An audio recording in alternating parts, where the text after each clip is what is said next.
Good afternoon. Thank you for letting me speak to you today. I'm David Pickup. I'm a licensed psychotherapist in 2 states, Dallas and California, and I'm an authentic reparative therapist.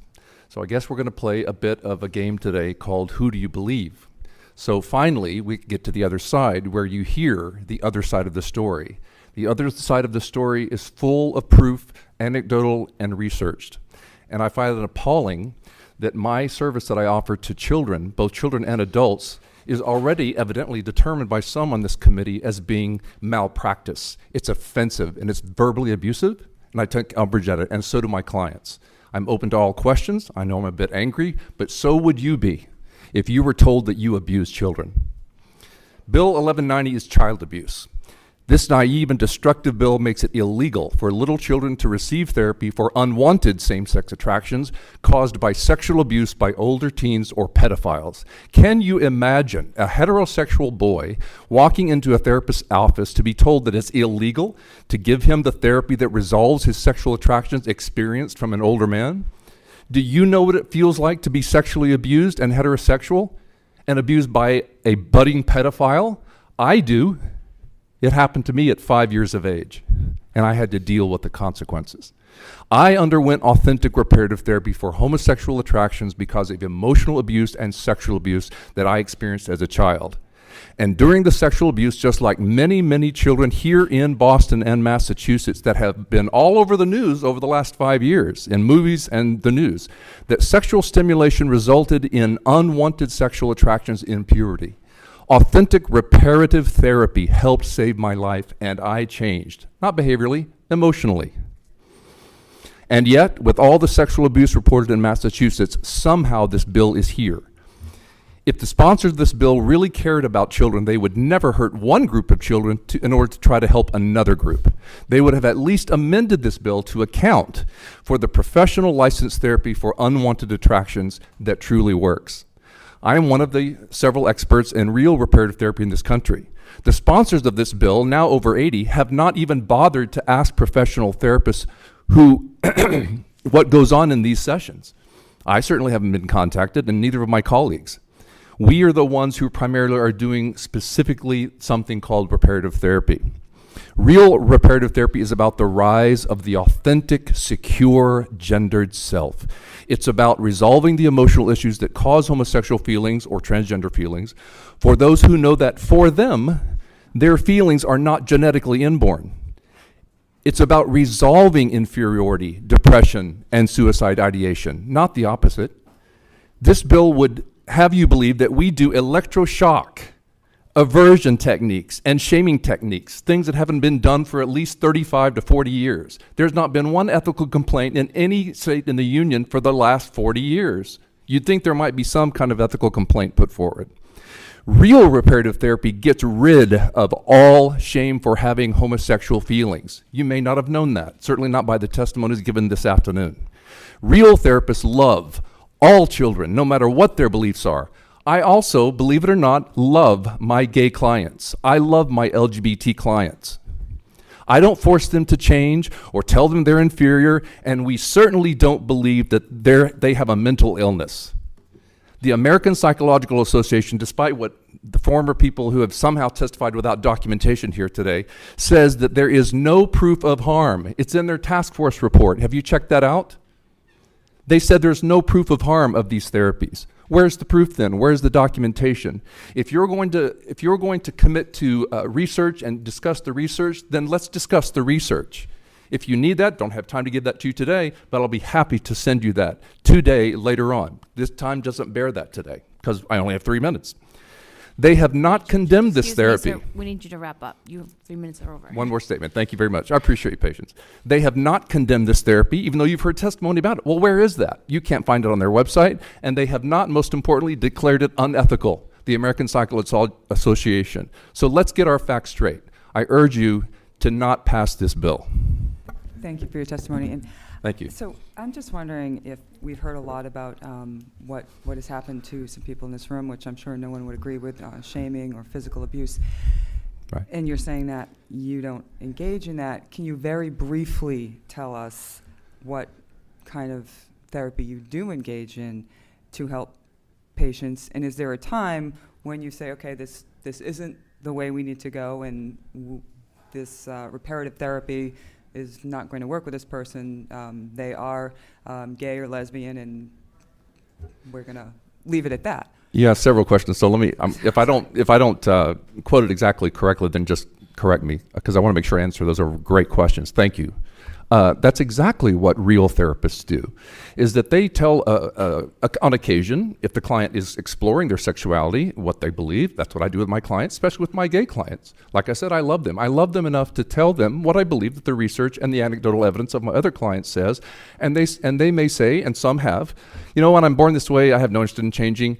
And I show them love and respect and say, okay, yeah, you can be gay. Of course, that's your decision. You need to react exactly according to the principles which you believe you're born like. And so I support whatever they believe is good for them. But that's interesting that we don't get it on the other side. We don't get that on the other side. LGBT therapists are notorious for saying, well, if you have any homosexual feelings, regardless of exploring that, well, you must be gay. And they're the ones who force people into a gay identity. So that's been my experience. I'm not saying everyone does that. I'm not saying everyone does that at all, but that's been my experience. I've had a prospective client walk up to me and say in a men's group some time ago, he would have committed suicide if he hadn't found what he was indicating, I'm paraphrasing, if he hadn't found his truth via authentic reparative therapy. He was about ready to commit suicide. So real therapy is sound. In the case of official reparative therapy, big R, big T, it's psychodynamic, cognitive behavioral, EMDR, and SBSS therapy. These are all accepted methods that have been in use for the last 20 to 40 years. Primarily it's psychodynamic, because for my clients, that's the very point. Who they are is not inborn. There is no gay gene. They received emotional and sexual, sometimes, not always, sexual abuse that affected in puberty their feelings of sexuality. Well, don't they deserve to have the therapy that works for them? And this is what is not being told yet to anybody. As a result of healing those wounds, not because they're born this way, because that would be ridiculous to treat somebody if they believe they're born that way. But when they heal these wounds, the homoerotic feelings automatically, spontaneously lessen and dissipate. Their self-esteem goes up. I have note after note by the thousands that record the same experiences for people who believe that for them, they were emotionally abused and some sexually abused that have created this situation. Their unfulfilled needs got sexualized in puberty, and that's their story.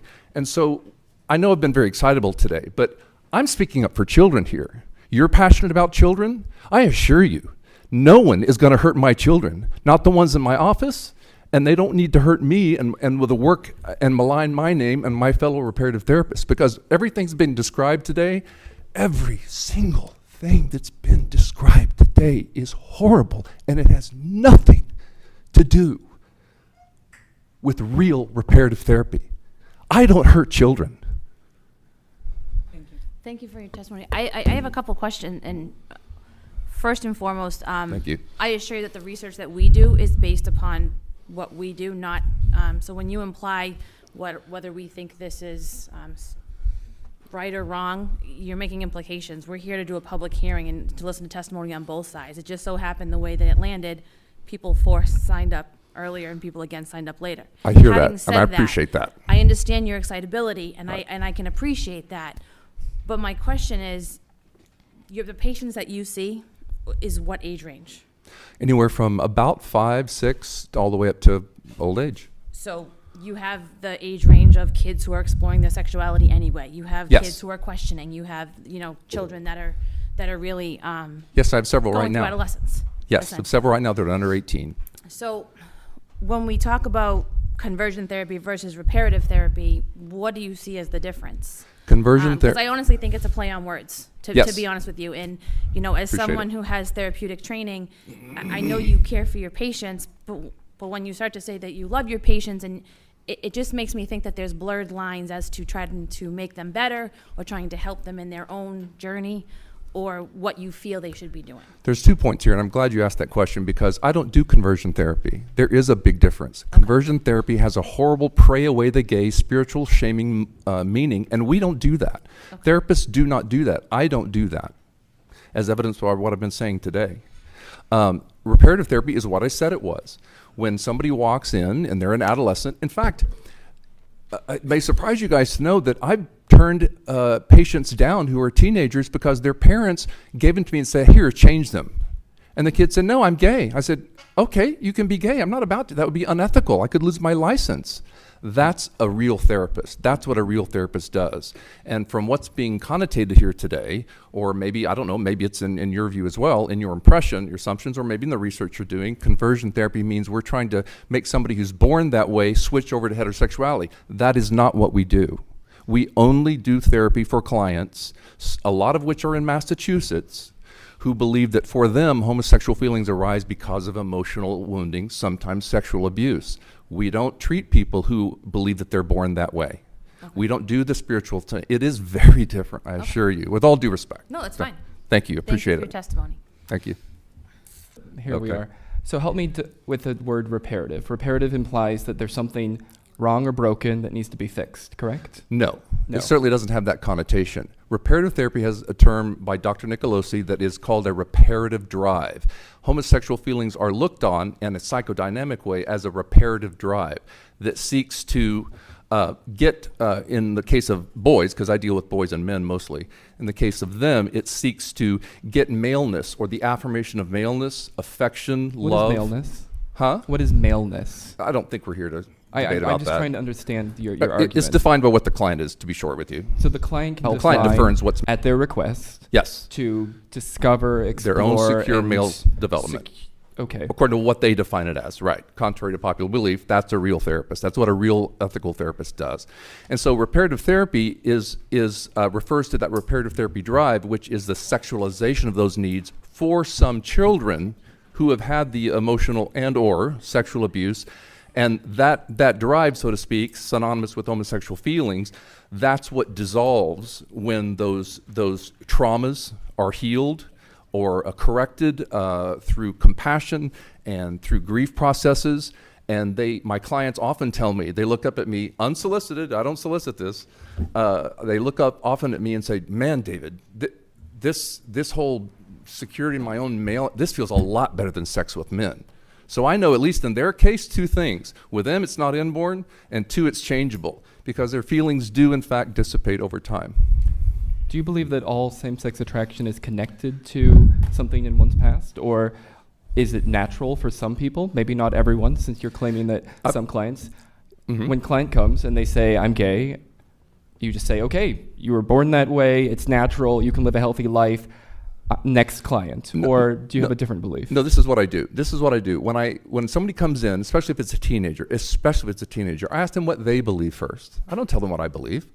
And I give them both sides. I tell them some people feel that this thing is inborn.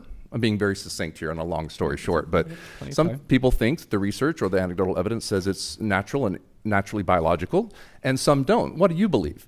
And they, out of that, feel secure with me and a trust with me, so that it emphasizes their beliefs, not an overemphasis on mine. And if they want to know what the research says, sure, I'll tell them what the research says, in my opinion.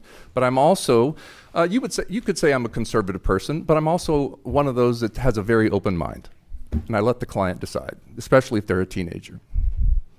Well, Ms. Vega, it's a good question, but any bill that says what I do is sexual abuse is horrible. I mean, my gosh, I don't have words other than that. How could this bill at least not be amended to, I greatly fear that this body and these fine folks out here, no matter what their side is, that they're missing the whole other evidence anecdotally and research. You're missing the whole side of the story. So why wouldn't a respectful body such as yourselves, who truly care about children, and I know you do, deep down I know you care about children, why wouldn't you at least give a voice to those people whose voices are now being covered up? Voices who I'm speaking for. Why wouldn't we amend that bill to include every child? I'm for rights for LGBT folks. I'm for rights for all people to be able to speak their minds and do the therapy that works for them. Thank you. Thank you very much. Okay.